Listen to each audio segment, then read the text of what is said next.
പ്രിയ കൂട്ടുകാരെ നമസ്കാരം. ഞാനിപ്പോൾ നിൽക്കുന്നത് പുതുപ്പള്ളി സെന്റ് ജോർജ് ഹൈസ്കൂൾ ഗ്രൗണ്ടിലാണ്. ഇന്ന് ഈ ഗ്രൗണ്ട് കാണുമ്പോൾ ഒരു സന്തോഷമാണ്. കാരണം ഈ ഗ്രൗണ്ടിന്റെ അവസ്ഥയൊക്കെ ചൂണ്ടിക്കാണിച്ചുകൊണ്ട് ഞാൻ പലതവണ വീഡിയോ ഒക്കെ ഇട്ട്.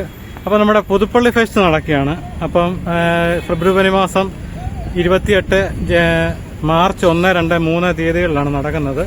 അപ്പോൾ അതിന് മുന്നോടിയായിട്ട് ഈ ഗ്രൗണ്ടും പരിസരങ്ങളൊക്കെ വൃത്തിയാക്കിക്കൊണ്ടിരിക്കുന്ന ഒരു കാഴ്ചയാണ്. അപ്പോൾ നമുക്ക് ഇതിന്റെ ദൃശ്യങ്ങളിലേക്കൊന്ന് പോകാം. ഒരു കാലത്ത് പുതുപ്പള്ളി വഴി ആര് യാത്ര ചെയ്താലും ഈ ഗ്രൗണ്ടിലേക്കൊന്ന് പാളി നോക്കുമായിരുന്നു. കാരണം എപ്പോഴും എന്തെങ്കിലും കളികളുമായിട്ട് ഈ ഗ്രൗണ്ട് സജീവമായിരുന്നു. എന്നാൽ പിന്നീട് ഈ ഗ്രൗണ്ടിന് എന്ത് സംഭവിച്ചു എന്നുള്ളത് കഴിഞ്ഞ ദിവസങ്ങളിലൊക്കെ ഞാൻ ഇതിൻ്റെ വീഡിയോ ചെയ്തിട്ടുണ്ട്. എന്നാൽ ആ ഗ്രൗണ്ടിന് വീണ്ടും ഒരു പുനർജീവൻ കിട്ടുന്ന കാഴ്ച കണ്ടപ്പം വളരെയേറെ സന്തോഷം തോന്നി. അതുകൊണ്ടാണ് ഞാൻ ഈ വീഡിയോ ചെയ്തത്. ഇത് നിങ്ങൾ പുതുപ്പള്ളിക്കാരാണെങ്കിൽ തീർച്ചയായിട്ടും ഈ വീഡിയോ മുഴുവനായിട്ടൊന്ന് കാണണം. ഈ ഗ്രൗണ്ട് കിടന്ന കാഴ്ചകളൊക്കെ നിങ്ങൾക്കറിയാം. ഞാൻ തന്നെ എത്ര വീഡിയോ എടുത്തെന്ന് തന്നെ എനിക്കറിയത്തില്ല. നമുക്കതിൻ്റെ പിന്നാമ്പറ കാഴ്ചയിലേക്കൊന്ന് പോകാം. ഇതാണ് ഒരു 10 വർഷം മുമ്പത്ത് പുതുപ്പള്ളി സെന്റ് ജോർജ് ഹൈസ്കൂൾ ഗ്രൗണ്ടിൻ്റെ അവസ്ഥ. ഇതിങ്ങനെ അടച്ചു പൂട്ടിയിട്ട് ഒരു മനുഷ്യൻ പോലും കയറാതെ കാട് പിടിച്ച് പുതുപ്പള്ളിയിലെ ആർക്കും പ്രയോജനമില്ലാത്ത രീതിയിൽ കിടക്കുകയായിരുന്നു. ഈ ഗ്രൗണ്ടിൻ്റെ ഏറ്റവും വലിയ പ്രശ്നമെന്ന് പറയുന്നത് പുതിയ സ്കൂളിൻ്റെ ബിൽഡിംഗ് പണിതപ്പം അവിടുന്ന് ഇങ്ങോട്ട് കൊണ്ടുപോയി ഇട്ട മണ്ണാണ്. ആ മണ്ണ് ഈ ഗ്രൗണ്ടിൻ്റെ ശാപമായിട്ട് മാറുകയായിരുന്നു. പുതുപ്പള്ളിയുടെ സാംസ്കാരിക വേദികളിൽ ഏറ്റവും സജീവ സാന്നിധ്യമായിരുന്നു ഈ ഗ്രൗണ്ട്. മിക്ക കലാപരിപാടികളെല്ലാം ഈ ഗ്രൗണ്ടുകളിലാണ് നടന്നുകൊണ്ടിരുന്നത്. എന്നാൽ ഈ മണ്ണ് ഇവിടെ വന്നതിന് ശേഷം ഈ ഗ്രൗണ്ട് അസ്തമിച്ചു പോകുന്നൊരു കാഴ്ചയിലേക്കാണ് നമ്മൾ വന്നത്.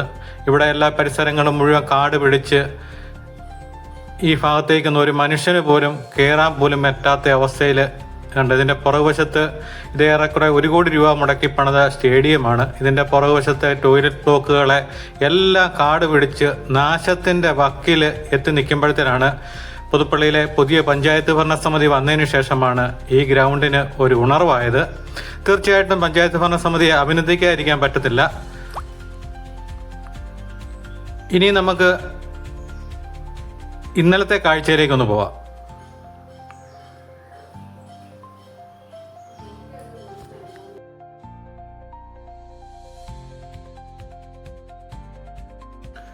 ഇതാണ് ഇപ്പോഴത്തെ ഗ്രൗണ്ടിൻ്റെ അവസ്ഥ. കാടുകൾ മുഴുവൻ വെട്ടിത്തെളിച്ച് ഗ്രൗണ്ട് നല്ല ഭംഗിയാക്കിയിട്ടുണ്ട്. എന്നാൽ ഇതിൻ്റെ മണ്ണ് കുറേ സ്ഥലങ്ങളിലൊക്കെ അത്യാവശ്യം ലെവൽ ചെയ്തത് മാത്രമേ ഉള്ളൂ. അത് ഞാൻ കഴിഞ്ഞ വീഡിയോ നിങ്ങൾ കണ്ടതാണ്. അപ്പം ഈ സ്റ്റേഡിയത്തിൻ്റെ പുറകുവശം നിങ്ങൾക്ക് കാണാം.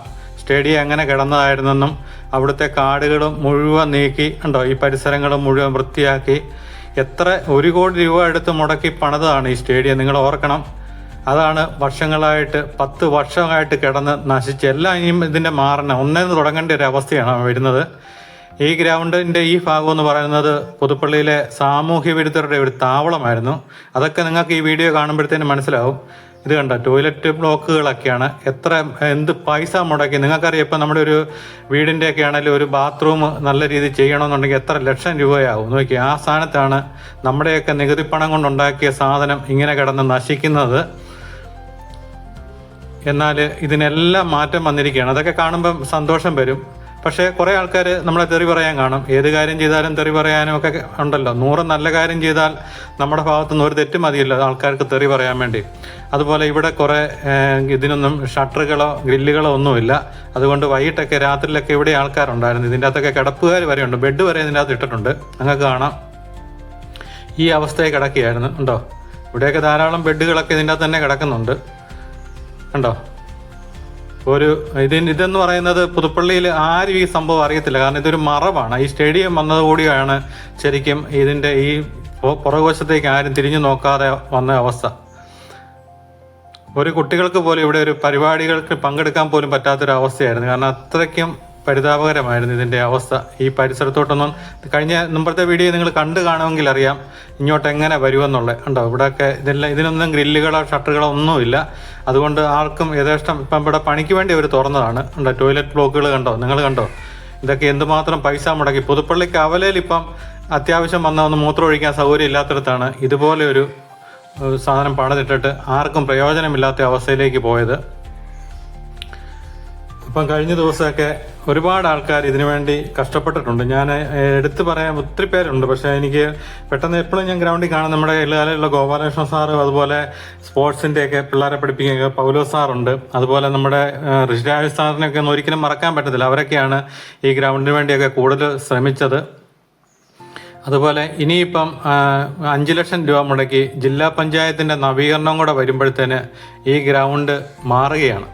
ഉണ്ട് ഇപ്പം തന്നെ ഗ്രൗണ്ടിലൊക്കെ പിള്ളേരെ അവിടെ പന്ത് കളിക്കുകയൊക്കെ ചെയ്യുന്ന കാണുമ്പോൾ തന്നെ ഉണ്ട് ഈ പരിസരമൊക്കെ കിടന്നത് എങ്ങനെയാണെന്നുള്ളത് നിങ്ങൾക്കറിയാം. ഇതിപ്പം പുതുപ്പള്ളി ഫെസ്റ്റിന് വേണ്ടി ഇവർ ഒരുക്കുന്നതാണ്. എന്നാലും ഇതൊക്കെ ഒരു തുടക്കമായി കണ്ടതിൽ വളരെയേറെ സന്തോഷമുണ്ട്. ഗാലറി ഒക്കെ ഒരാൾക്ക് അവിടെ ഇരുന്നൊരു പരിപാടി പോലും കാണാൻ പറ്റുമില്ലാത്ത മോശമായിട്ട് കിടക്കുകയായിരുന്നു. ഇതെല്ലാം ഇനിയിപ്പം പെയിന്റ് ചെയ്ത് ഒക്കെ നവീകരണത്തിന്റെ പാതയിലേക്കാണ്. വരും ദിവസങ്ങളിൽ കൂടുതൽ വാർത്തകളുമായിട്ട് പുതുപ്പള്ളി ടുഡേ നിങ്ങൾക്ക് കാണാം.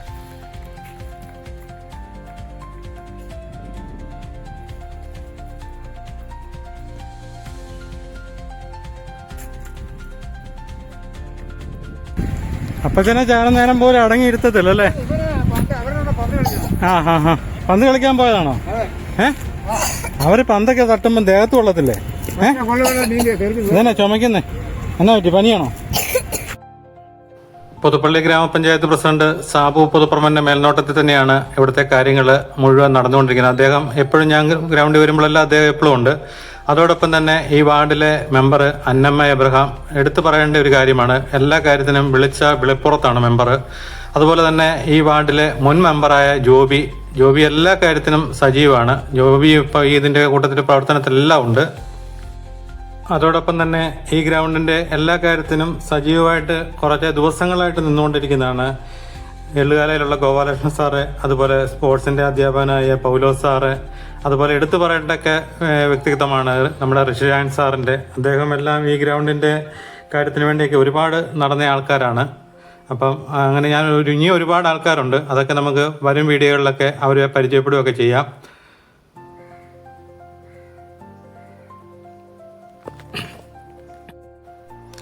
പുതുപ്പള്ളി ഫെസ്റ്റിനായിട്ട് നിങ്ങൾ ഈ മൈതാനത്തെത്തുമ്പോൾ നിങ്ങൾക്ക് ബാക്കിയുള്ള കാഴ്ചകളൊക്കെ നേരിട്ട് കാണാം.